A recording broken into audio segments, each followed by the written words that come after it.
This is LSAT PrepTest 157, Section 4, Passage number 2. This is a comparative passage about prediction markets. The difficulty level here is medium, I would say, and here's why it's going to be tricky. Both authors sound reasonable, and both reference the same real-world market, but they reach opposite conclusions about what that market actually does.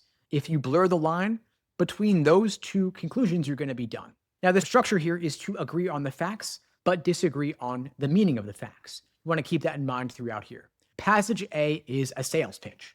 It's careful, it's evidence-based, but ultimately just a sales pitch. The author wants you to believe that markets are a superior way to gather information, not just good, but actually better. And paragraph 1 sets that up through comparison. Markets versus committees, markets versus polls, and the author gives you the reason markets win. It's simple, it's money. People have got to put real dollars behind their opinions. So you can't just be loud, you can't just have credentials, you've got to actually be right. And notice the word reward here. The author is saying markets have a built-in filter that other systems don't. That's not a throwaway detail. That is the foundation for everything else in this passage. Paragraph 1 is the first piece of evidence. The Iowa electronic markets predicted elections better than 75% of polls. The contract mechanism gets explained here. How you buy shares in a candidate and the price reflects the market's belief. You don't want to get bogged down in that. The mechanical details aren't the point here. The point is this thing works, and it works better than polls.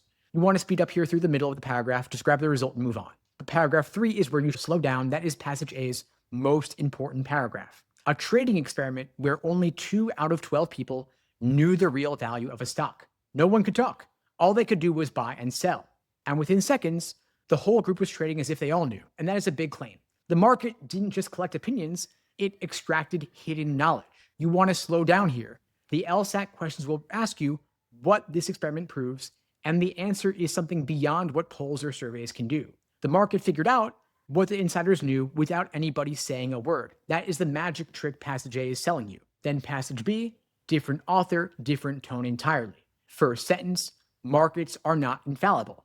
The second sentence is practically rolling its eyes at anybody who disagrees. You know right away the author thinks the prediction market hype has gotten out of hand. Then paragraph 2 of passage B goes directly at passage A's best example. The Iowa electronic markets blew a call. For a full year, the markets had the wrong candidate ahead. That is devastating if you think, after reading passage A, that the markets are nearly perfect. Then paragraph 3 gives you the racetrack analogy, and this is doing real analytical work here. The author is saying markets behave like horse betting. The odds shift based on how things look right now, not based on what will actually happen. And that reframes everything. If the markets are just reacting to appearances, they're not predicting anything, they are pricing current sentiment. Now, paragraph 4 is where B lands their thesis.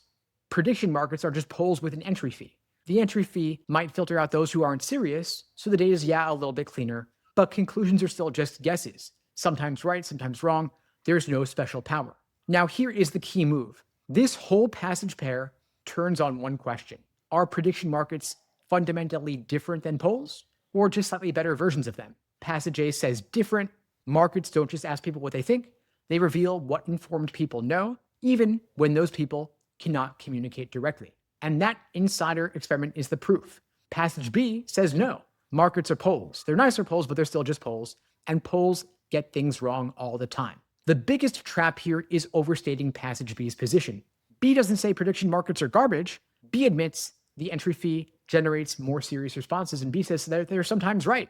The complaint is about calling them predictions when they're really just snapshots of what the crowd thinks right now. So if you pick an answer that says B rejects markets entirely, that's wrong.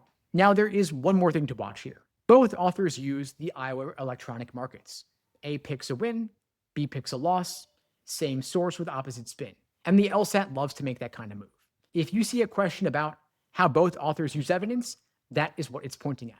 Now, before you get to the questions, make sure you know 3 things. First, what does passage A's insider experiment prove that the election example alone doesn't? Second, does the author of passage B think prediction markets are worse than regular polls, equal to them, or slightly better? And finally, where exactly would passage B's author push back on passage A's claim that markets reward people who are right?